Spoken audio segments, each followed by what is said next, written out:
L'attaccante dell'Atlético Madrid è diventato uno dei calciatori più in vista del suo paese, grazie alle ottime prestazioni offerte con la maglia della nazionale.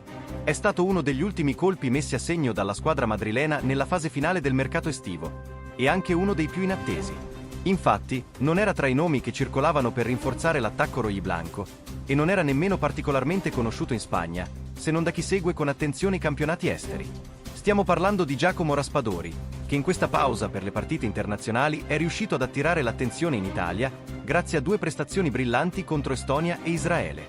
In entrambe le gare è entrato a partita in corso, mostrando lampi del suo potenziale e di ciò che potrebbe dare all'Atletico nel ruolo che spesso ha occupato Ángel Correa.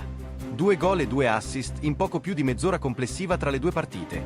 Numeri importanti per un giocatore che non vuole accontentarsi di un ruolo da comprimario. Al contrario, punta a diventare un protagonista. Giocatore numero 12.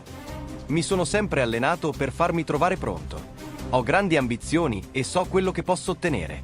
Per questo, lavoro per guadagnarmi sempre più spazio. È tutto ciò su cui sono concentrato, ha dichiarato il giocatore dopo la sfida con l'Estonia.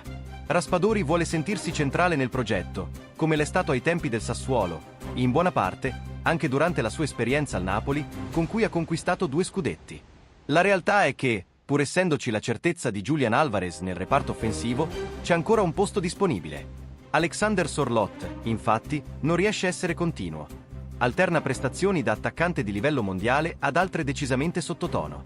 Questo potrebbe penalizzarlo nelle rotazioni di Simeone, soprattutto se Raspadori continuerà a spingere forte come sta facendo. Vedremo come si evolverà la situazione durante la stagione. Un prezzo stracciato. In Italia, già prima delle sue ottime prestazioni con la nazionale, alcuni esperti che conoscevano bene Raspadori ritenevano che il Napoli avesse fatto un errore a cederlo. Il trasferimento all'Atlético Madrid è stato chiuso per 22 milioni di euro più 4 milioni di bonus. L'attaccante italiano ha firmato un contratto di 5 anni, valido fino al 2030, con il club spagnolo, che lo ha acquistato dal Napoli, allora campione d'Italia. Classe 2000, Raspadori ha lasciato il Napoli dopo 3 stagioni, durante le quali ha collezionato 109 presenze, 18 gol e 10 assist. Alcuni giornalisti, come lo storico Carlo Nesti, ritengono che il club partenopeo abbia sottovalutato il valore del giocatore. Sono sempre stato un grande estimatore di Raspadori.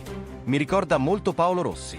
Il Napoli lo ha ceduto per 25 milioni di euro, una cifra che mi sembra davvero bassa per un calciatore del suo livello, ha commentato a Radio Sportiva. Mi fa sorridere pensare che per Kolo Muani avevano chiesto alla Juventus 50 milioni. Davvero si crede che l'attaccante del Napoli valesse meno della metà del francese? Mi sembra una cosa assurda. Ha aggiunto punto adesso, con la maglia dell'Atlético Madrid, Raspadori ha l'opportunità di dimostrare tutto il suo valore in un contesto internazionale e competitivo come la Liga Spagnola.